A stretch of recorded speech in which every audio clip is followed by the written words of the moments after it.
Hey guys, this is V Man from No Budget Productions. So we're having a little bit of technical difficulties.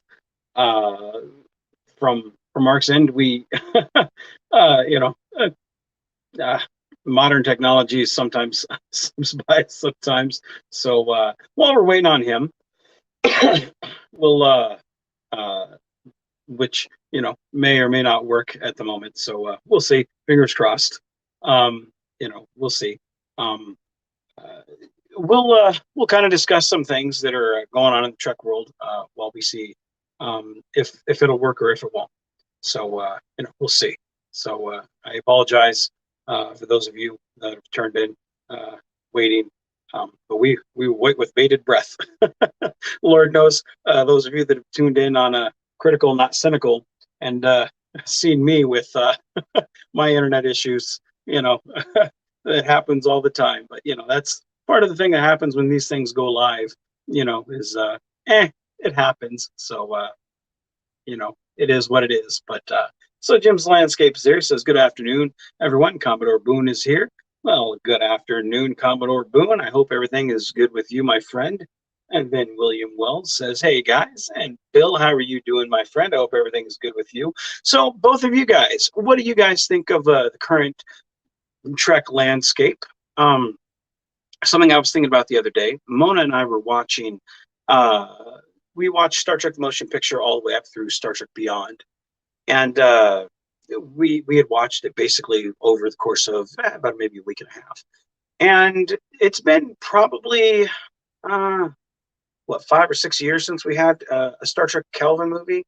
Maybe 7 years. I forget. Time eludes me since I work overnight.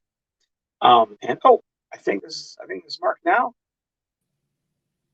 Hey, Mark, how are we doing, buddy? So far, so good. Good, good, good. I was telling them, I was like, modern technology eludes us. It's it's one of those things that's sometimes hit or miss. My internet issues when I'm at work, sucks. So it's like sometimes it pulls what little hair I have left out. So but I was asking everybody in the audience, and let's get you in on this.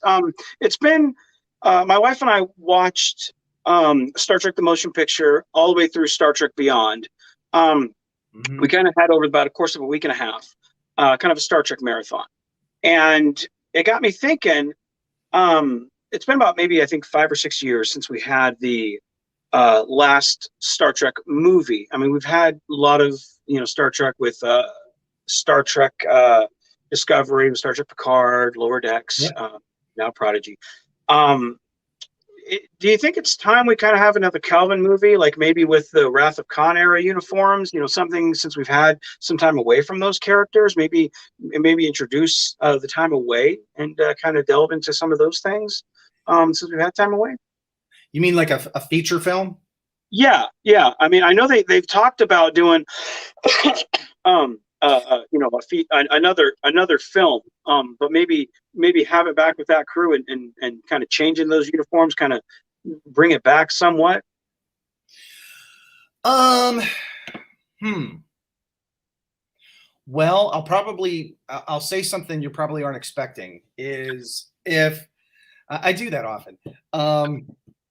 I feel like if they're going to do another feature film of Star Trek, that they should just start over from scratch with completely different characters and a different concept and Mhm. keep it in the Star Trek universe. I don't know that we need to go back and tell more stories with Kirk, Spock, McCoy. I feel like the more they do that, the more they kind of run the risk of wrecking it.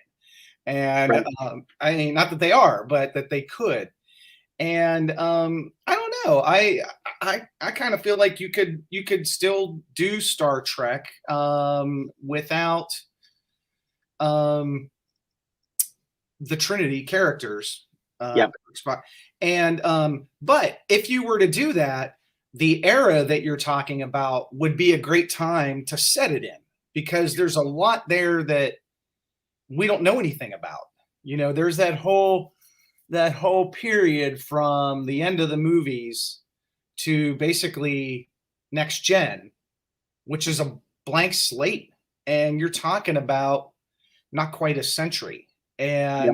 And that's that's the era where we've seen Captain Garrett from the Enterprise C Yeah. was from that era, and so was Captain Bateson from the Bozeman, the Yes. Yes. Fraser himself. Yeah. yeah, Kelsey Grammer's character. But that's kind of it. Like we don't really know what has happened in there during the Monster Maroon era of the rust colored.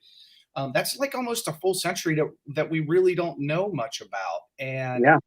I feel like this is where I think Discovery messed up, was trying to shoehorn in adventures in like a 10-year window of Star Trek that and then they throw a bunch of technology that shouldn't exist, and It's Section 31 somehow is out of the closet, and the Klingons look like complete aliens, and I don't know. So like, why have more unforced errors? I think you do a film, you set it in that era, that 100 years between Kirk and Picard, where the technology isn't magic yet, really, and you create a whole new scenario. And man, I see a lot of sci-fi movies that are really could be Star Trek films if they'd have just taken the plot and the concept and turned it into Star Trek. Like, I don't know if you knew, like Die Hard was originally based on a crime novel. And they basically took the crime novel and shuffled all the pieces and parts around and made it into the Die Hard franchise. And there's no reason why, Star Trek is such a unique property that the format allows you to kind of do. It could be a haunted house movie. It could be a monster movie like Alien, only in Star Trek. It could be, right. Event Horizon, only in Star Trek. So there's no reason why they need to keep. I don't think that there's a reason they need to keep going back. And I thought that's what killed, frankly, a lot of the momentum that the JJ verse had. Yeah. After the first movie was trying to retell this story with Khan. Like, you didn't need to do it. And everything about it was executed improperly. Like, Yeah. They did it all wrong. And they didn't need to. And so I don't know. That's just my opinion. I feel like what would be cool would be to have it set in the time period you're talking about, in that era, but sort of like with a new cast, new characters. You haven't hemmed yourself in on canon and continuity too much, and you can really do whatever you want and create some cool characters and a cool scenario that we haven't seen before. If we did see before, it was in a random episode that Yeah. wasn't executed properly, and now they've had 20 years to figure it out and make a cool movie of it. They can totally do that. William Wells says, "I wish they would make a DS9 and Voyager movies."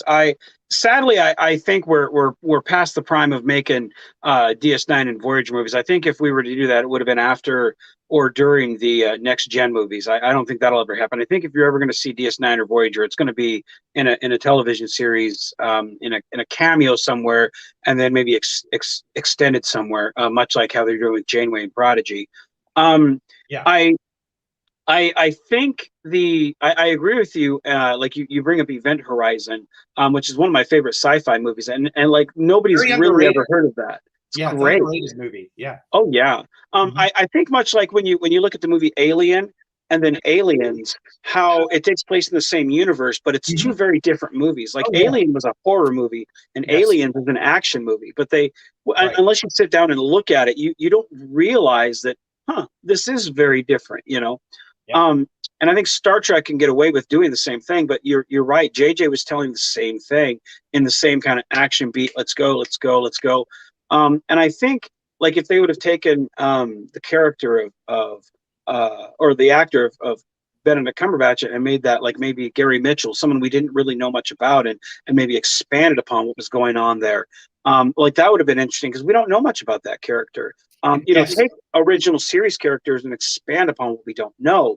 But to make it Khan, and then Section 31, like the thing I'm tired about with most Trek nowadays, is everybody knows about Section 31 from the JJ movies Yeah. and the Discovery series.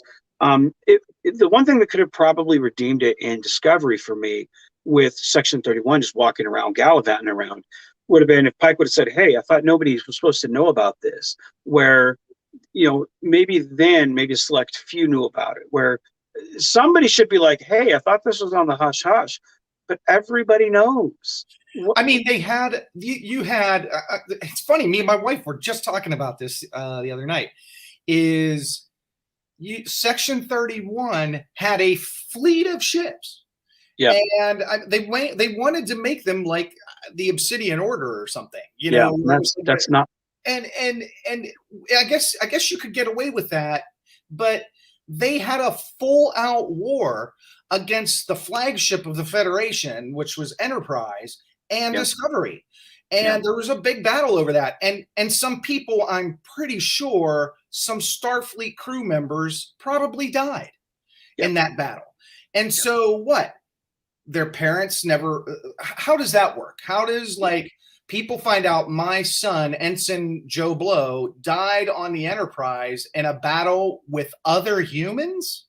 yeah, With a group called, with who? yeah, There's too many things that have to be explained. The ripple effect is too great. It doesn't make any sense, and they yeah, didn't have to do it. yeah, If you And then here we go, cut to 150 years later. yeah. With Bashir. Nobody knows about Section 31 except Bashir finds out about it. Yeah, And it's not even sort of like, it's not, they could have probably, they played it off as like Section 31's like the Illuminati, yeah, like they're yeah. supposedly exist, but nobody's ever really seen them and blah, blah, blah, blah. They could have, I guess, played it off like that, but they didn't. No, And, but no. here we have in Discovery, just not even 5 years from Pike taking control, or Kirk taking control of the Enterprise. And in the TOS era, you have a full blown shooting war with Yeah, it's ridiculous. And those are the things that bother me yeah, about Discovery. Like these are they had so long to, we see the episodes, but mhm, Vance, is like, when the episodes are done, that's like a year, maybe longer, from when they were developed in the story room and right, broken and written, and then pre-production and production, editing, and all that.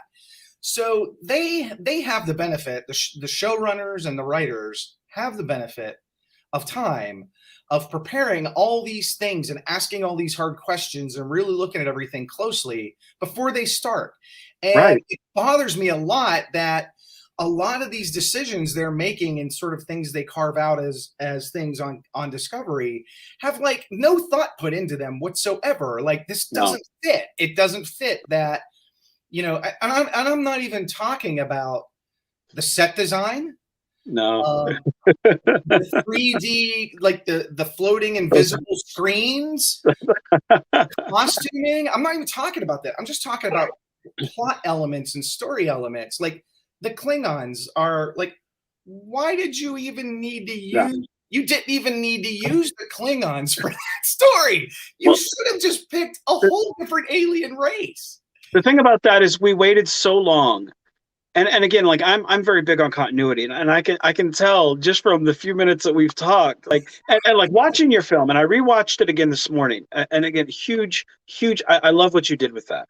Like, But I could tell watching that, I was like, this guy's big on continuity, and I love it. And talking with you this morning, like you're big on continuity, like you're just like I am. You sit there and you're like, ah. But like we waited so long for Enterprise to explain the Klingons from TOS to next gen, the ridge to no ridge, and was it flawless? Not really, but it was a nice enough explanation that we could be I like, you know bought what, it. it's okay, yeah. They And then we fixed get that. then we get to these where we're like, what?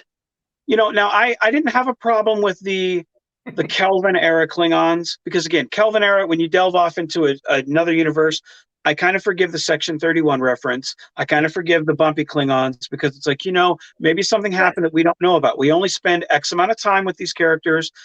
Something happened off screen that we don't know about. I can forgive that. But with this, it's like, what happened? Because you're acting as if all this stuff. What? So hold on real quick. Jim's Landscape says, I'm waiting on Captain Pike's series. No, I agree with you. I think that's going to be great. He was the best thing about Discovery season 2, I feel. William Wells says, I'm waiting for Strange New Worlds trailer. I completely agree. Well, I think we're going to get the series before we get another trailer. But if they dropped another trailer, I'm not going to say no. He also says, I'm wondering how many different uniforms there are in Discovery.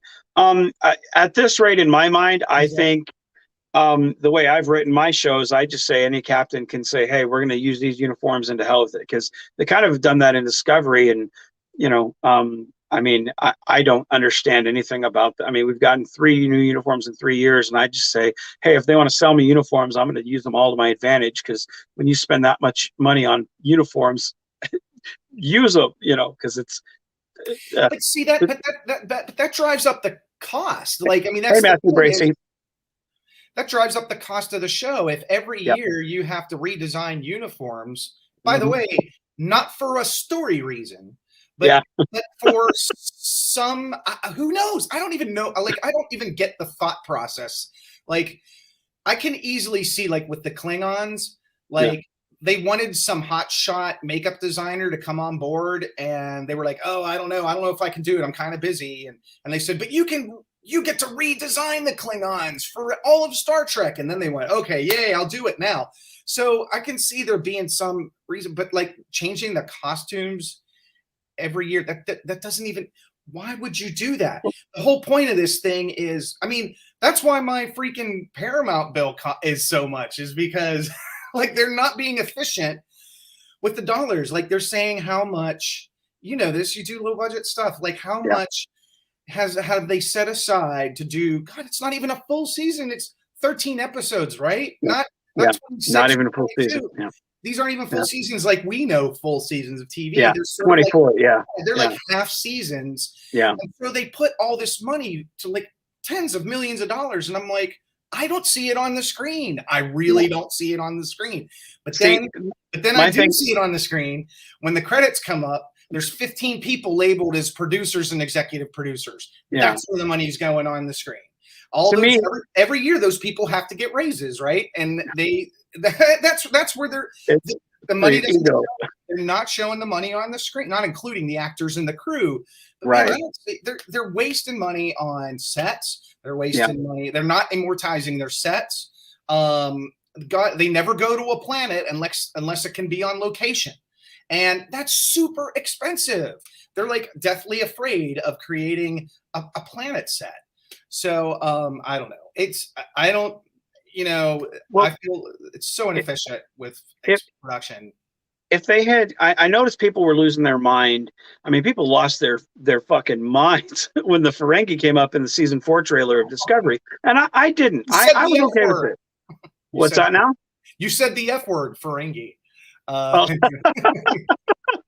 um, they were like, that's not a Ferengi, and I'm like, I'm okay with that, because it's like you're 1,000 years out. It's like, whatever. To me, if the Klingons had been redesigned for that era, I'd have been like, I'm okay with it. Whatever, it's fine. Even the slash down the eye, or the makeup down the eye, and the no hair, it's like, hey, whatever, it's fine. Because it's like, that's the time to make changes. But to me, it made no sense to put it in the 23rd century in that specific time. That didn't make sense. Or if you're going to do it, have it be a certain sect of Klingons, a certain group, I that, thought that, that, I thought but that's what they were going to do at first, because so did I. that would have explained it. That would have, like, they mutilated themselves, or they did Yeah. something, or they were exposed to radiation, and they've come back, and they're gonna, make Kronos great again, or whatever. I mean, I thought that was going to be what sort of the thing they were going to do, but no, that wasn't it. They didn't even. That would have been a creative way to get to explain it all away, and they didn't do it. And you talk about wasting money. The thing is, like, I was so excited when they did the season 2 Discovery Pike uniforms, because that's just basically a repaint of the Discovery uniforms, and I love those uniforms. And that's honestly one of my favorite uniforms. But then we see the Strange New Worlds uniforms, and I'm like, oh, and keep in mind continuity wise, and again, this really bothers me because again, I'm a continuity buff. You're going to go from Cage era uniforms to then Discovery uniforms to then Captain Pike era Discovery uniforms to then Strange New Worlds. To me, it should go Cage era, Strange New Worlds, Captain Pike era. And then Discovery should be like maybe before Cage era, because that to me that's the most off-putting of all of them. To me, that looks the most distracting. And maybe Discovery was off in the distance, and to me, Cage should have maybe taken place while Discovery was gone. So maybe it was Discovery, Cage, Strange New Worlds, than Pike era. So that's where it would fit in continuity. To me, that's what I would do. But to me, like how they have it, it's like this just doesn't fit, because that's like putting the TMP uniforms between Star Trek Next Generation season 2 and Star Trek Next Generation season 3, and then before TNG and DS9, you put a monster maroon. You're just like, this does not jive. Well, and they're all radically different. I mean, they changed the costumes from season 2 to season 3 on Next Gen. Yeah, but they weren't radically different. I mean, no, they just changed the material and the cut. The sort of black at the top and the command color was still the same.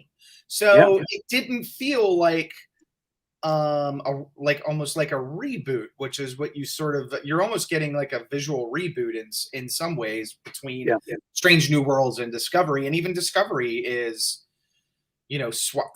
switching it out all the time. I don't know. I like it's, again, I just don't understand, like, for all that money, I shudder to think, how much switching all the costumes cost, because it's not cheap. I mean, it's not just paying for material. You've got to have everyone's got to be, your main cast all has to be tailored. All the costumes are new. You got to do it for every time someone comes on. Anyone, it's a Starfleet or Federation person, has to have these uniforms. So I shudder how much all that cost, and could we have gotten maybe another episode out of it, or maybe not just from the costumes, but if you add up all the sort of, like, I don't know, it's their money. They can do what they want. All I know is I wish I had that kind of money at my disposal. Could you imagine just one of their episodes? Because I know for me, I've done a few fundraisers for, I think, 1,000, and I think this last one I went for 2,000, but I didn't think I'd hit it because I knew I was only going to go for 30 days, and I was like, no, I'm going to back off because I know there's other fun. I don't want to try to take from other people or Christmas season. So I figure I'm going to go for 30 days and then call it good. But I got pretty close to 2, but I didn't quite hit it. But I think all total, if you do all the fundraisers, I might have done all total maybe 5. But could you, I don't know what your budget was on your film, but I saw definitely people there. They had their uniforms, they had their stuff. I know you did CGI. But could you imagine taking one of their episodes and just that budget? Wow. Holy moly! Dude, I'd be buying Little Caesars pizza for everybody. I'd say, holy cow! Yeah, I mean, I don't even know what that would be an interesting. I'm sure somebody that's watching knows how much it costs to produce an episode of Discovery, and it's not the same. Some are more expensive than others, but there's an average number, and that's, man. I could have probably recreated the actual Romulan War with that kind of. I would have found 50 people and put them in cheap Romulan costumes and stuff off the shelf from Enterprise, and you'd have had the freaking Battle of Gettysburg. That had explosions and laser cannons and the whole night on that kind of money. Yes, absolutely. It is what it is. The thing about it is, and this isn't knocking any of the people that worked on Discovery. Like, again, this is their craft, and I respect it. But absolutely. I don't think it looks that good from the when they put the I want to say dead people tubes, but that's such a stupid way to phrase it. The burial stuff on the when they make the ships and they put it on they bury their dead and they put it on the um it's Oh, you to mean me for the that Klingons? Yeah. yes. Okay. Okay. Um, one that all the Klingon ships look god awful. They didn't even look like Klingon ships. In fact, if you had told me that they weren't Klingon ships, you just put them all, I wouldn't have known they were Klingon ships. Nobody would have. Yeah, no, And that was the thing. They that should have just been a new alien species. yeah, They looked different, and their ships were different. Their tech was a little different. They just have them be you know the good. block Maybe the block continue, ons or something. I don't know. Make up some. continue the Xindi arc or something. Like, I mean, just something. There you go. So hold on, just 1 second. We got a couple. So Matthew Bracey says, I got in here and I noticed the comment from William Wells about DS9 and Voyager movies. They could cut and paste the war from DS9 as a movie. No, you're right. Let's see. Good. Steve Wills just joined, or Steve Atwell says, "Good afternoon." Oh, welcome, Steve. Welcome, brother. Um, William Wells says, "I've been wondering what was up with Klingon makeup on Discovery season one. For example, the face didn't move with the mouth. You're, and that's kind of what Mark here was bringing up. You could have taken some stuff from Enterprise earlier seasons and brought it on and had a better look. I was not impressed with the look of the Klingons at all.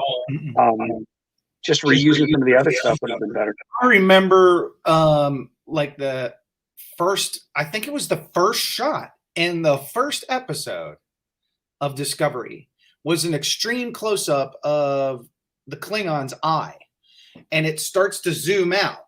And dude, you can totally see the grease paint under his eye. Like, Yeah. they not know we're shooting in HD now. I mean, it was kind of sloppy, and I didn't. I was like, what is going on? What is going on here? And I don't know. I didn't know the whole. Honestly, I had not planned on getting riled up over Discovery. It was almost like the thing I was like, I'm not going to get riled up over Discovery before I come on here. But No, frankly, I would be even more ballistic if we were talking about Picard. Oh, dude, that's. But we won't. I agree with you. We won't do it. We won't do it. That's a whole nother show, huh? Yeah, and in some ways, it's worse on Picard because they should know better. I mean, you have existing franchise characters, and I don't know. Anyway, we won't. They were disrespectful to what they did to Icheb. Like, I mean, it's what they did to 7 and 9. I'm like, that's Sarah Connor. That's not 7 and 9. No. I felt so bad for Picard because it felt like he was faking it the whole. Like, felt like he was there for a check. I still don't know who any of the characters are, or their names. And I don't like any of them either. No, they're so unlikable. That's the thing is there's not any characters. On Discovery, I like Saru. I think he's well done. Because he stands in as sort of commenting on humanity, like the Spock or the Data. But Saru is like the only character in any of these new ones that I like. They're all annoying, know-it-all brats who I just don't like any of the characters. And in Picard too, I don't like any of the characters in Picard. Maybe the wacky captain that makes clones of himself. That guy's pretty funny. But see, I feel like with Discovery, I feel like last season when they jumped to the 32nd century, I felt like it was getting better, but because it kind of let go of the baggage. Because like I said, season 2, Pike was the only thing I really liked. Everything else, I was like, don't care. Season 3, it got better, but then it got bad. With the a lot of stuff, it wasn't there yet for me. And then season 4 so far, I'm like, it's finding its niche because we're seeing other people besides Michael Burnham. I'm sick of Michael. I agree. But I'm learning the other people and I'm getting to know the other people better. The more that I get to know the other people, I'm enjoying it better because it's like we are now the equivalent of midway through season 2. That's true. because and I'm getting to know the people, and that's ultimately how I view these things, because I know they're technically season 4 or Yep. starting season 4, but as you said, we know these aren't real seasons. They've just changed how they've done the format. Right. Um, but we're just now beginning to learn something about these people, and that's what started last season for Discovery. So like I said, it got better. With Picard, I spent 10 episodes with these people, or 14 episodes, or however long it was, and I don't know them, and I felt like I wasted my time, and that's the one thing I hate, is wasting my time. Right. you know Yeah, I mean, you know, there's been a lot of missed opportunities. Um, I agree that I will say, not to completely bash. The one thing I think they got right in Discovery's last season, I did like. First of all, I'm just going to say this out front. I had been saying for years that before Discovery even aired, before it came on, I had been telling anybody who would listen that they should do like Roddenberry did with Andromeda, his show Andromeda, and set the thing 1,000 years in the future, post Federation. That's how yeah, Discovery, and they did. It took them 2 seasons to get there. right, But that concept is really smart. And I don't know why they didn't do it from the beginning, right, because the idea was already there from another Gene Roddenberry property. It would have been their way to cut the cord from all the continuity and canon and just say, we're going to have our people exist 800 years in the future from the past, and they are going to find a universe in chaos, and they're going to have to bring back the Federation flag and plant the flag of infinite diversity and infinite combinations and bring order to the chaos. And that's what they've done. That's probably how they should have started the series, but they yeah, wanted to do this whole faux Klingon nonsense for 2 years, and that's fine. But the one thing I do think they got right was deciding to take it into the future and cutting the cord from everything they were going to run up into all kinds of stuff that couldn't be happening if they'd stayed on course in the 23rd century. They'd have had all kinds of problems running up against the original series canon and stuff like that. So they got out of that situation by going into the future. And I do like the idea that the Discovery crew is sort of like, I don't want to say necessarily the moral center, but sort of like the guideposts for showing, the scattered remnants of the Federation how to get back on track. they're the And reminder. yes, and there's some of the best moments of that whole season were when they were sort of, Federation splaining to all the other, all the other people. Right, This is why we do this. We have to be exploring. We can't be. So that was, to me, the one thing they kind of got right that I liked in Discovery's third season. yeah, And hopefully they keep that up. But I don't know how long you can keep sort of milking that idea now that Discovery is integrated into, the power structure of the 30th century or whatever they are now. So 31st century. well, I think I think the one thing that hurt the first 2 seasons was the fact that you had them trying to connect everything to Spock, and everything to, because again, when they did flashbacks of Michael and Spock, I'm sitting there going, well, where's Cybok? Right. There's no indication he's even there.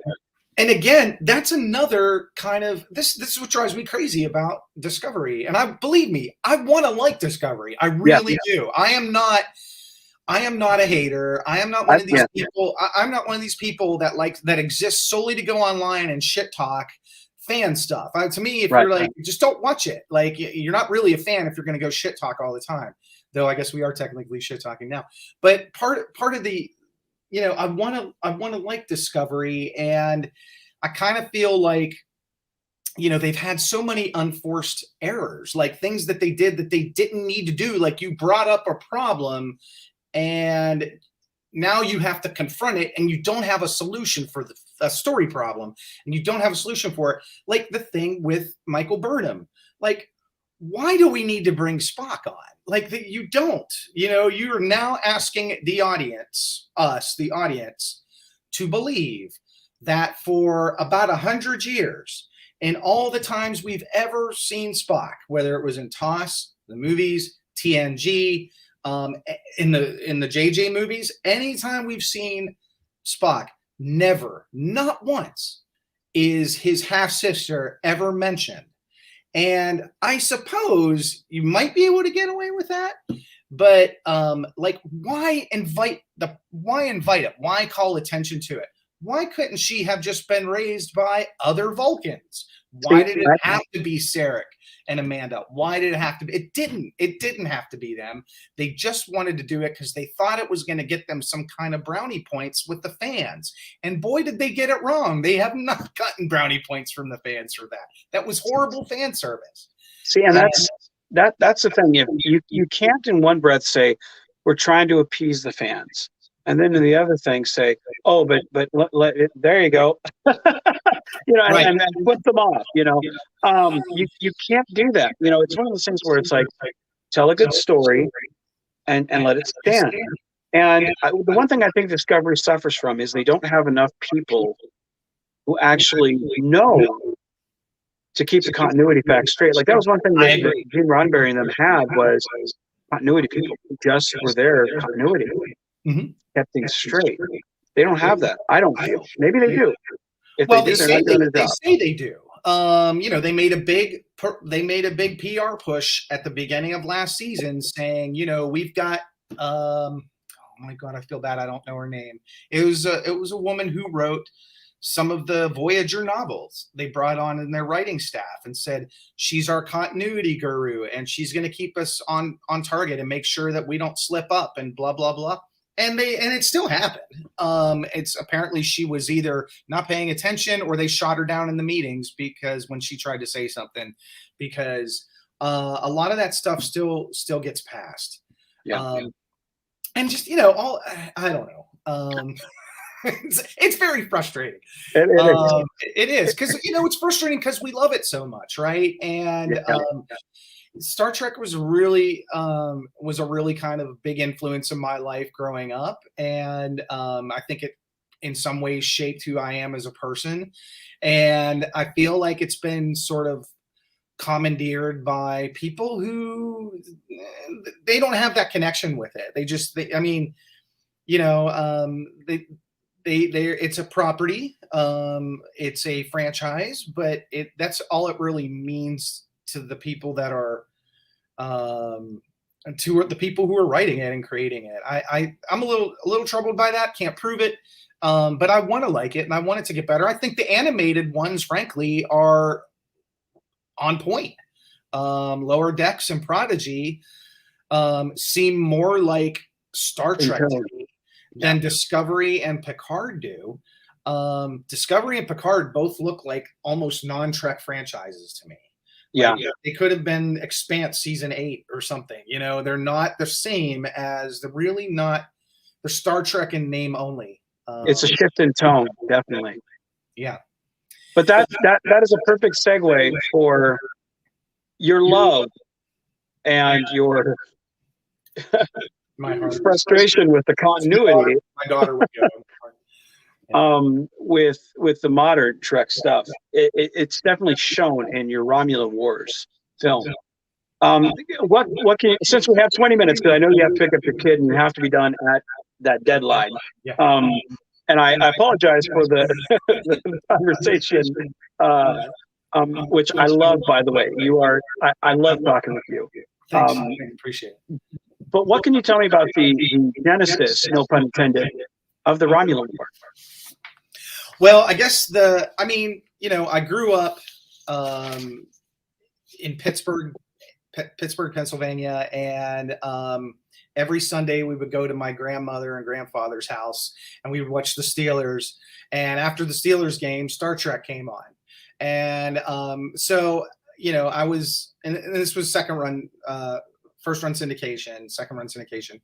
And then after Star Trek was on, then we would watch The World at War, which was a World War II documentary series that was produced by the BBC and ran on the PBS stations. So to me, sort of like Star Trek and like World War II documentaries were kind of in some weird way intertwined in my psyche when I was growing up. And so the genesis of the Romulan, keeping that and all that in mind, when I heard that they were doing Enterprise, which was going to be a prequel, there was going to be a prequel to Star Trek called Enterprise, and it was going to be out in 6 months. A filmmaker, Star Trek fan friend of mine, were having coffee, and we sort of started, we did like everybody does, right? What would you do? What would you do with a Star Trek prequel? And my take on it was, we were talking about, and Enterprise had not aired yet at all. And it was sort of like, we know it takes place before the original series, and it has something to do with sort of the founding near the beginning of the Federation. And that's all we kind of knew about Enterprise. And so my take on it is if I was doing it, I would sort of riff on like Battlestar Galactica did, where it was, the first episode is the crew at a space station, which is attacked and destroyed by the Romulans. And some of them escape. And now Earth is at war with the Romulan Empire. And the rest of the series would have been sort of the adventures of that, them sort of having, and they were on a war footing, kind of where they sort of got by season 3 on Enterprise, when Earth was attacked, and they kind of sort of got on a war footing. Though we were with Enterprise the whole time, you could assume that Earth was strengthening up its defenses back in the solar system and building a fleet and stuff like that. So that was sort of like, and I told, me and my friend Bob were talking about this, and said, this would be kind of cool. What if we did like a Battlestar Galactica, sort of like, it's Pearl Harbor is the pilot episode of Enterprise. And then the series goes from there. And in the course of that, they meet some of the other aliens, like the Andorians or the Tellarites, and they need their help, and they don't know the humans. So why are they going to help them? And blah, blah, blah. And so obviously, by the time Enterprise premiered, obviously it was not that. So, but I kept that in the back of my mind. And then come about, I guess it was probably about maybe 2010 or 2011, I started thinking about trying to revisit that era. Like, why have we not seen the Earth-Romulan War? That is like the one thing that looms in the background of the entire Star Trek franchise, from the episode Balance of Terror. But we've never seen it on screen. And I just got it in my head, I'm going to put it on screen. If they're not going to do it, I'm going to do it. And I had done technically 2 films before that were not Star Trek related at all, that used a mockumentary format, like a sort of a doc format. And there's some advantages to that. Which is, it allows you to sort of cut costs, because you don't have to build any big sets. You can do it all in front of a green screen, and you can keep everything sort of small scale. And then the only thing you have to really worry about is your CGI. And I say that jokingly, because it's a lot to worry about, is the CGI. But you don't have to worry about things like going over on shooting days or needing more food because you're working into the night. So that's what happened. I wrote the script, the first draft of the script, probably in about 2011, and I kept tinkering it for 3 or 4 years, 5 years, off and on. And during that time, I realized I'm going to need a CGI person, and I started looking for CGI people probably about 2012, and I kept hitting a wall after wall after wall. People who said they would love to do it, but then I'd never hear from them. People who said they were too busy. And I don't have those contacts. I don't live in Los Angeles. I don't know all the special effects houses.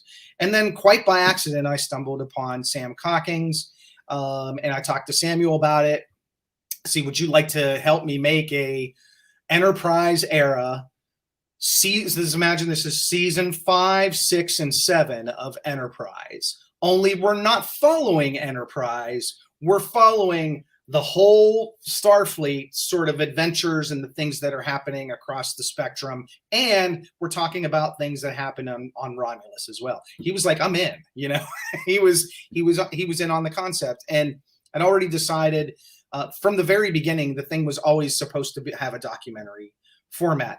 And I should add too, that I about lost my damn mind when Alec Peters came out with Axanar, because I was like, God damn it, someone beat me to it, you know, or whatever. And I'd already had it written and it was all planned out and everything, but clearly they had, you know, and nothing exists in a vacuum. Good ideas happen in sync all the time.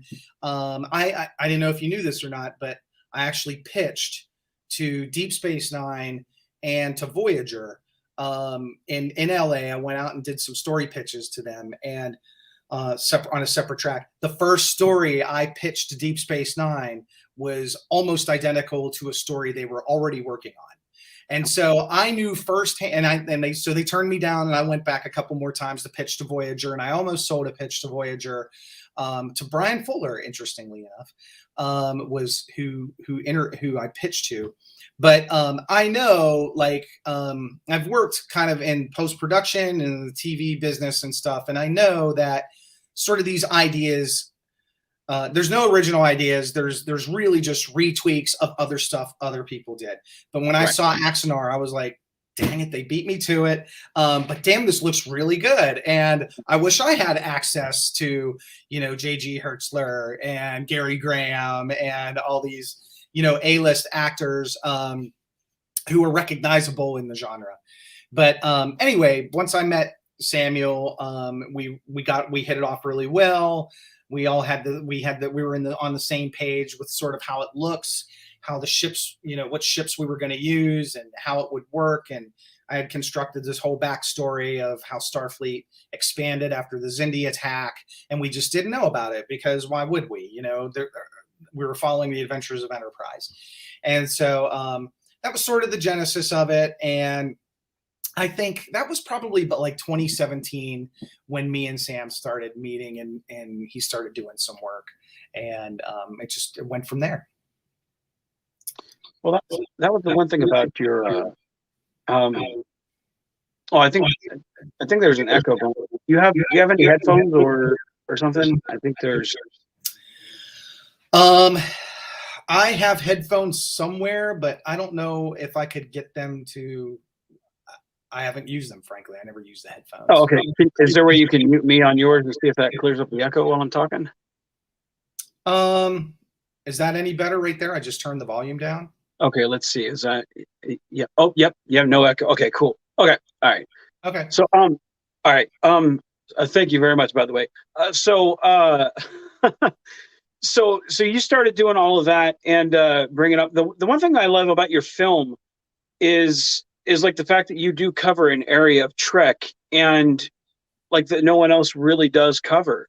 And I think the thing about fan films that you know, that is very liberating for us fan filmmakers is we get that idea, you know, that we have like when we're kids, you know, because we're sitting there watching Star Trek and we get inspired. You know, we I don't know if you remember the Playmates action figures, but I had like all of them. You know, I used to love going to Walmart and being like, ah! Yep. You know, but now we get to actually do that on, you know, on a bigger scale. Right. And watching your film, you know, even though, you know, you're right, it is very similar in that Axanar vein, but I loved it because it was an original story, you know, and you're right, you know, you can tweak, you know, every story is a tweak of something else, you know, but it was so original, and it was, you know, I was captivated because I'm like, you know, as you're sitting there watching the film, William Wells says, what's the fan film called? It's called The Romulan War. Part 1, and if you click on the description of this Pizza Roll Diaries, I've got the link right there in the description, Bill. Go ahead and click on that and it'll take you right to it, my brother. And go click on that link and subscribe to his channel and like the video. Go watch it, man. As soon as this is over, go watch it, brother. Let us know what you think, man. Leave him a comment, man. But that's what I loved about it was, you know, as you're watching the ships and it's firing and destroying stuff, like my heart actually went out to those spoilers for anyone watching. I don't think it's too much spoilers, but when the people are saying, "Hey, we're civilians here," please don't fight, and the Ryman was like, "No, screw you." No You such thing. yeah, your heart really goes out to these guys are kind of ruthless, Mhm. and it shows a historical context of what they went through. I loved it because again, we don't realize, and then when you saw the kind of the Star Trek First Contact era guy talking about hey, this is what they went through, and I'm like, shit, because this is 100 some odd year, 200 years later that they're talking about this, and it's like, Right. man, had things gone differently in that war, we wouldn't be here. So again, it reminds you that, hey, remember your past, because how fortunate are we? So you really hit a lot of nerves in what you showed us. Well, and you'll hear too, like we see, like in episodes of Deep Space Nine, where Cisco will talk about, Earth hasn't seen this kind of destruction since the founding of the Federation, and blah blah blah. And he's talking about the Romulan War, and so Trek has mentioned this thing, but we've not really seen the scale of it. And that's what I was hoping to do, was to sort of show you that, by the time Kirk comes along, the Federation is a pretty pacifist organization. And uh, it's very non-confrontational, even less so than, say, the Picard, the TNG era. So I almost kind of felt like, for the humans and their new allies, which would be the Vulcans, the Tellarites, the Andorians, to sort of be in this mindset of exploration and peace, they probably should have gotten the shit kicked out of them really bad, where the lessons were so profound during a big conflict that they've gone out of their way to try and problem solve without violence, because you just don't know. And you don't know what you're up against, and you might be outmatched. So to me, there was an internal logic there. And that's why in the Romulan War, sort of the destruction and mayhem that's leveled against the humans is pretty vicious.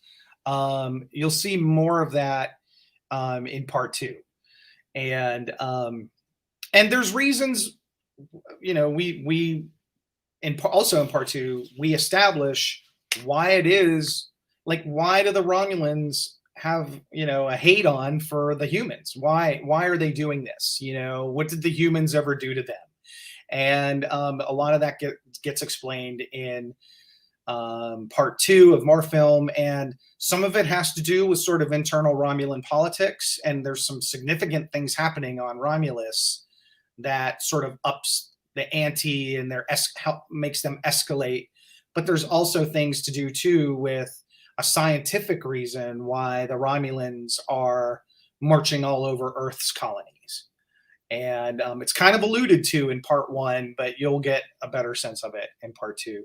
I should mention too that if anybody is even remotely interested in the Romulan War and liked it, if you look on my YouTube channel, there's a bunch of other sort of, I call them webisodes, but they're sort of like other stories. There's some audio dramas, there's other videos, and they all tie in together to the Romulan Wars. Like, there was only a Romulan War Part 1 film, but there's a bunch of other sort of chapters from the story that aren't in the film that all connect into that and feed it and make it more realistic and explain some things maybe you had questions about from part one of the movie. So I just like to tell people, if you liked Romulan War Part 1, and not everybody does or will, and that's fine. I'm a big boy. I can handle it. But if you did like it, I encourage you to go look at the other videos on our site and see all the other stories that were talked about that may or may not, that do tie in to the film story. Because I think, originally when I wrote the first draft of this story, it was originally conceived to be as 16 episodes. And they then the fan film rules happened, and they didn't want that. So they said, you know, you're gonna have to pare it down. And so what we did was is we decided to pare it down into a two-part movie. But we made these sort of other things that were sort of off to the side and not part of the movie, but kind of were. But they were always supposed to be in the story. And so I would say, you know, if you dug it, go check out the other stories. We got a lot of good feedback from those other tales. And there's stuff like, you know, we follow some Makos as they encounter the Romulan ground troops, something we would never be able to afford to shoot. And we did that as an audio drama. And we did another story where, you know, a freighter captain, you know, the people who have the innocent civilians on board, what happened when they confronted the Romulans. So we have these sort of other adventures that are sort of sitting off to the side of the main thrust of the movie. And I hope people will check those out too, because a lot of people helped on those, and I'm proud of those as well.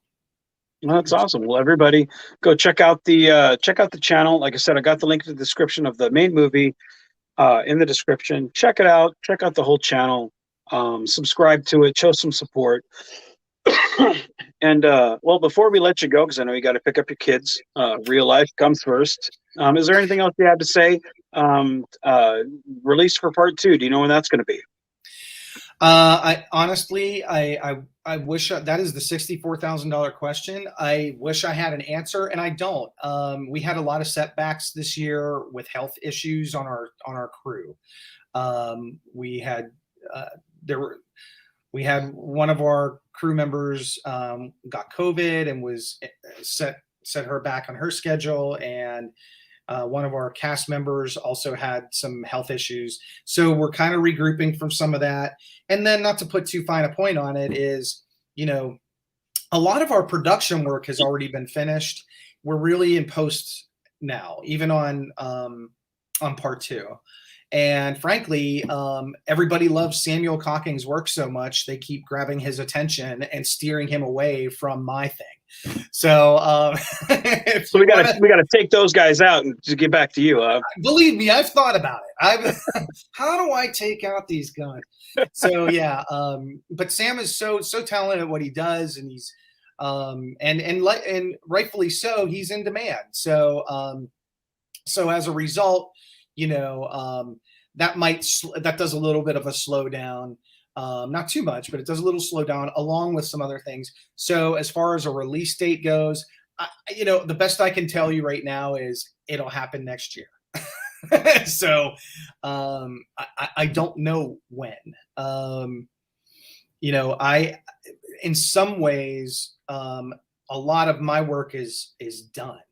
I am really just a cheerleader now for the other people in the chain, a cheerleader to help, you know, or a taskmaster, however you want to, taskmaster or cheerleader, rooting for them to, you know, continue producing at a high level like they have already been, and getting all the pieces we need together for part 2.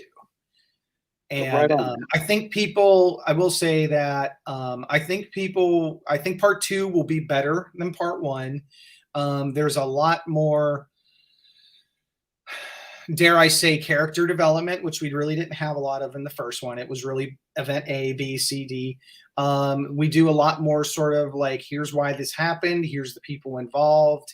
And I think people are going to enjoy part 2 a lot more. And there's going to be, it's going to have a big bang at the end as well. There'll be a nice concluding sequence that I think people will be impressed by. Good deal. Good deal. Well, real quick before you go, are you guys still planning to do more of the kind of mini webisodes that you guys were doing besides just the part 2? Yes. Awesome. In fact, one of those will come out before the end of the year.